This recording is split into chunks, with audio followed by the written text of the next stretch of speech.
ಮಟ್ಟಕ್ಕೆ ಹೋಗಿ ಭಯ ಆಗ್ತಾ ಇದೆ. ಯಾಕಂದರೆ ಈಗ ಮುಗಿದು ಬಿಡಲಿಯಪ್ಪ ಸಾಕು, ನಮ್ಮ ಕೆಲಸ ನಾವು ಮಾಡ್ಕೊಂಡು ನಮ್ಮ ಮಟ್ಟಕ್ಕೆ ಬರ್ತಾ ಇದ್ದೀನಿ ಸಭಾಧ್ಯಕ್ಷರೇ. ಯಾಕೆ ಈ ಮಾತು ನಾನು ಹೇಳ್ತಾ ಇದ್ದೀನಿ ಅಂತಂದರೆ, ಅವ್ರ ತಟ್ಟೆಯಲ್ಲಿ ಬಿರಿಯಾನಿ ಇದೆ, ಅಟ್ಲೀಸ್ಟ್ ನಮ್ಮ ತಟ್ಟೆಯಲ್ಲಿ ಚಿತ್ರಾನ್ನ ಬೇಕಲ್ವಾ ಸಭಾಧ್ಯಕ್ಷರೇ? ನಮ್ಮ ನೋವನ್ನು ನಾನು ಏನಕ್ಕೆ ಮಾತಾಡ್ತೀನಿ ಅಂದರೆ, ನಮ್ಮೂರಲ್ಲಿ ಟಿ ವಿಯಲ್ಲಿ ಬರುತ್ತೆ ಅದು ಮಾತ್ರ ಮಾತಾಡ್ತಾ ಇದ್ದೀನಿ. ಈ ಕಡೆ ಕೇಳಲಿಕ್ಕೆ ಯಾರೂ ಇಲ್ಲ, ನಮಗೆ ನೀವು ದಿಕ್ಬಿಟ್ರೆ ಯಾರೂ ಇಲ್ಲ. ಬಹುಶಃ ನಮ್ಮ ನೋವು 72 ಜನ ಶಾಸಕರ ನೋವು ಅದು ಯಾವಾಗ CMಗೆ ಅರ್ಥ ಆಗುತ್ತೋ DCMಗೆ ಅರ್ಥ ಆಗುತ್ತೋ ನನಗಂತೂ ಅರ್ಥ ಆಗ್ತಾಯಿಲ್ಲ.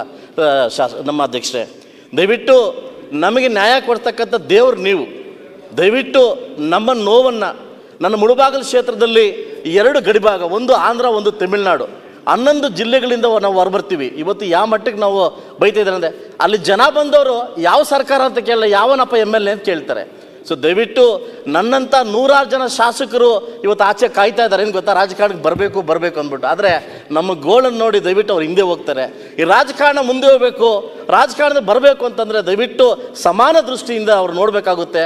ನಮ್ಮ ತಾರತಮ್ಯಗಳನ್ನು ಬರೀ ತಾರತಮ್ಯ ಇವತ್ತು ಸಮಾಜ ಕಲ್ಯಾಣ ಆಗಿರ್ತಕ್ಕಂಥ ನನಗೆ ಅನ್ಯಾಯದಲ್ಲಿ ಯಾವ ಮೀಸಲು ಕ್ಷೇತ್ರ ಆಯ್ಕೆ ಆಗಿದ್ದೀನೋ 63 ಲಕ್ಷ SCPTs ಮಾತ್ರ ಕೊಟ್ಟವ್ರೆ. ಪಕ್ಕದ ಕ್ಷೇತ್ರಕ್ಕೆ 1.5 ಕೋಟಿ 2 ಕೋಟಿ ಕೊಟ್ಟಿದ್ದಾರೆ. ಯಾರನ್ನ ಅತಿಯಾಗಿ ನಂಬ್ತೀವೋ ಇವತ್ತೇ ನಮ್ಗೆ ಅನ್ಯಾಯ ಆಗ್ತದೆ. ನಮ್ಮ ಸಭಾಧ್ಯಕ್ಷರೇ, ಇವತ್ತು ಫಲಂನೇರು ಬಿಟ್ಟರೆ ಬೆಂಗಳೂರು ತನಕ ಒಂದೇ ಒಂದು ಹಾಸ್ಪಿಟ್ಲ್ ಇಲ್ಲ. ಬಹುಶಃ ಯಾರಾದರೂ ಸತ್ತರೆ ದಯವಿಟ್ಟು ಅವ್ರ ಹಾಸ್ಪಿಟ್ಲಿಗೆ ಹೋಗ್ತಾ ಇಲ್ಲ. ಇವತ್ತು ಎಲ್ಲ ಹೆಣ ತಗೊಂಡು ಮನೆಗೆ ಹೋಗ್ತಾ ಇದ್ದಾರೆ. ಇವತ್ತು ಆ ಒಂದು ಪರಿಸ್ಥಿತಿಯನ್ನು ನಾವು ಬದುಕ್ತಾ ಇದ್ದೀವಿ. ಇವತ್ತು ಗಡಿನಾಡು ಭಾಗ, ಮೂಡರ ಬಾಗಿಲು, ಫಸ್ಟ್ ಕಿರಣ ಹುಟ್ಟೋದು ನಮ್ಮೂರಲ್ಲಿ. ಇವತ್ತು ದೇವ್ರ ನಾಡು ಅಂತ ಕರಿತೀವಿ. ಇವತ್ತು ಎಷ್ಟು ತಾರತಮ್ಯ ಮಾಡ್ತಿದ್ದಾರೆ ಅಂದರೆ ಪ್ರತಿ ಡಿಪಾರ್ಟ್ಮೆಂಟ್ ಕೂಡ ತಾರತಮ್ಯ. ಬಹುಶಃ ಇದಕ್ಕೆ ಅಂತ್ಯ ಯಾವಾಗ ಕಾಣುತ್ತೆ ಅಂತ ಗೊತ್ತಾಗ್ತಾ ಇಲ್ಲ. ಮೊನ್ನೆ ಸಭಾಧ್ಯಕ್ಷರು ಸಚಿವರು ಹೇಳ್ತಾ ಇದ್ರು, BJP ಅವ್ರು ಮಾಡಿದ್ರು ಅದಕ್ಕೆ ನಾವು ಮಾಡ್ತಿದ್ವಿ ಅಂತ ಹೇಳ್ತಾ ಇದ್ರು.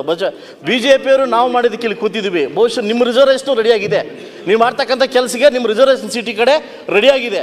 ದಯವಿಟ್ಟು ಈ 72 ಜನ ಶಾಸಕರಿಗೆ, ಮಾನ್ಯ ಗೌರವಾನ್ವಿತ ನಮ್ಮ ಮುಖ್ಯಮಂತ್ರಿಗಳಿಗೆ ಅವ್ರಿಗೆ ಮನಸ್ಸಿದೆ ಅನ್ಕೊತೀನಿ. ಮನಸ್ಸಿದ್ರೆ ನಮಗೆ ತಾರತಮ್ಯ ತೋರಿಸ್ದೆ ಅನುದಾನವನ್ನು ಕೊಟ್ಟು ನಮ್ಮನ್ನು ಕೂಡ ನಿಮ್ಮ ಮಕ್ಕಳಂತೆ ಕಾಣಬೇಕಂತ ನಾನು ಈ ಕಳಿಕಳಿಯಾಗಿ ಬೇಡ್ಕೊತಾ ಇದ್ದೀನಿ.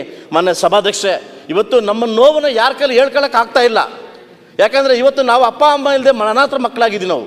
ಇವತ್ತು ಶಾಸಕರು ಅಂತಂದ್ರೆ ಯಾವ ಮಟ್ಟಕ್ಕೆ ಅಂತಂದ್ರೆ ಪ್ರತಿ ಫೇಸ್ಬುಕ್ ಅಲ್ಲೂ ಕೂಡ ನಮ್ಮ ಬಗ್ಗೆ ಟೀಕೆ ಮಾಡ್ತಾರೆ. ಇಷ್ಟೇ ಕನಿಷ್ಠ ಪಕ್ಷ ಒಬ್ರು ಬೋರ್ ಹಾಕ್ಲಿಕ್ಕೂ ಸಾಧ್ಯ ಆಗ್ಲಿಲ್ಲ ಅಂತಂದ್ರೆ ನಾವು ಏನಕ್ಕಾದ್ರೂ ಶಾಸಕರಾಗಬೇಕು.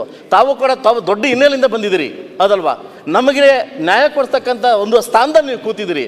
ನಿಮ್ಗೆ ಬರಬೇಕಾದ್ರೆ ನಿಮ್ಮ ಮಕ್ಕಿ ಬರ್ತೀವಿ. ಇವತ್ತು ಕೈ ಮುಗಿದು ಕೇಳ್ತಾ ಇದ್ದೀರಿ ನಮ್ಮ ಸಭಾಧ್ಯಕ್ಷರೇ, ನಮಗೆ ನ್ಯಾಯ ಕೊಡಿಸಿ, ನಮ್ಗೆ ಅನ್ನನ ಕೊಡಿಸಿ. ಬಹುಶಃ ಅವ್ರ ತಟ್ಟೆಯಲ್ಲಿ ಬಿರಿಯಾನಿ ಇದೆ, ಅಟ್ಲೀಸ್ಟ್ ನಮ್ಮ ತಟ್ಟೆ ಅನ್ನ ಆದ್ರೂ ಕೊಡಿಸಿ. ಮಾನ್ಯ ಸಭಾಧ್ಯಕ್ಷರೇ, ಅಷ್ಟು ನೋವಿಂದ ನಾವು ಕೇಳ್ಕೊಂತ ಇದ್ದೀವಿ. ಹೇಳಿದ್ರಲ್ಲ, ಅಷ್ಟು ನೋವಿಂದ ಕೇಳ್ಕೊಂತ ಸಭಾಧ್ಯಕ್ಷರೇ. ನೋವು ನನಗೆ ಅರ್ಥ ಆಗ್ತದೆ.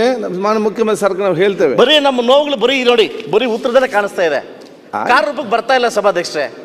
ಇವತ್ತು ಲೋಕೋಪಯೋಗಿ ಇಲಾಖೆಯಿಂದ ಹಿಡಿದು ಸಮಾಜ ಕಲ್ಯಾಣ ಇಲಾಖೆಯಿಂದ ಪ್ರತಿ ಇಲಾಖೆ ಕಡೆಯಿಂದ ಲಕ್ಷ ಅಂತಂದ್ರೆ ಯಾವ ರೀತಿ ಸಾಧ್ಯ ಆಗುತ್ತೆ ಸಭಾಧ್ಯಕ್ಷರೇ? ಯಾವ ಕನಸನ್ನು ಇಟ್ಕೊಂಡು ಅರ್ಥ ಆಗ್ತದೆ. ಪರಿಸ್ಥಿತಿ ಈ ಸರ್ಕಾರ ಬರಲಿ ಅಂತ ನಾನು ಕೈ ಮುಗಿದು ಕೇಳ್ಕೊತಾ ಇದ್ದೀನಿ. ಎಸ್ ಟಿ ಮಂಜು.